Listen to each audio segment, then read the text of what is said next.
श्रीमद वल्लभाचार्य जी के सुपुत्र श्री गोसाई विट्ठलनाथ जी ठाकुर जी को अपना लाला मानते थे। और ठाकुर जी को लाला अगर आप मानते हो तो यह समझ लीजिए कि ठाकुर जी के जितने परिकर के हैं वो सब भी आपके संबंधी उसी भाव से हो जाते हैं।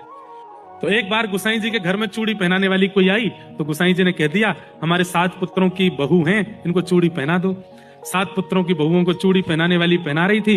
7 के बाद एक छोटी सी लाली आई, उसने कही मुझे भी पहनाओ। तो चूड़ी पहनाने वाली को लगा कि छोटी बालिका, इसको भी पहना दो, पहना दी।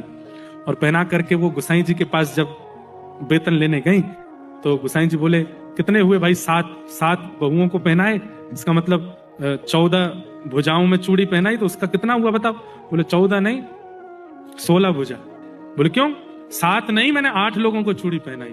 गोसाई जी बोले, मेरे घर में 8वां है ही नहीं कोई चूड़ी पहनने वाला। बोले नहीं, एक छोटी सी लाली भी आई थी, उसको भी पहनाई। गोसाई जी बोले, मैं घर जाके पूछूंगा पहले किसने पहनी। घर लौट करके गोसाई जी जब आए तो पूछा तो 7 बहुएं बोले नहीं, हमने ही पहनी, और कोई नहीं था। रात्रि को स्वप्न में किशोरी जी आ गई और रूठ करके बैठ गई। और रूठ करके बैठ करके, हे गोसाई जी, आप संबंध बनानो जानो, निभानो ना जानो। हरी श्यामा जी मोसो का अपराध है गो? अरे श्री जी आप इतनी उदास क्यों है रही? का है गो? ना है, आप संबंध बनानो जानो, निभानो ना जानो। अरे श्री जी ऐसे मत करो, कहा भे बताओ तो। आप इनको अपनों कहा मानो? आप लाल जी को अपनों कहा मानो?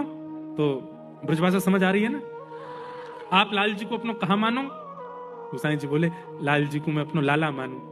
अब जब वे आपके लाला हैं तो लाला की बहू आपकी कौन भाई? तो बहू भाई, जैसे आपके 7 पुत्र हैं वो भी आपके पुत्र हैं, तो मैं आपकी बहू नहीं? और मेरे घर की जब सब बहुएं चूड़ी पहननी, सबसे छोटी बहू चूड़ी पहनवे गई तो आपने चूड़ी पहनावे वाली को मेरे हाथ के चूड़ी पहनावे को पैसा ही नहीं दियो। आप संबंध बनानो जानो, निभानो नहीं जानो। गोसाई जी के नेत्र सजल हो गए। किशोरी जी को हृदय से लगाने, हे श्यामा जी मैं कान पकड़ू, क्षमा मांगू, आप ऐसे मत करो, मैं अभी जाऊं। दौड़ करके गए, उसको देख के आए, उसको प्रणाम। बोले, अरे तू कितनी बड़ भागनी है? बोले क्यों? अरे वो छोटी लाली कोई और नहीं, वृषभानु नंदिनी किशोरी जी आई, तेरे हाथ से चूड़ी पहन के गए।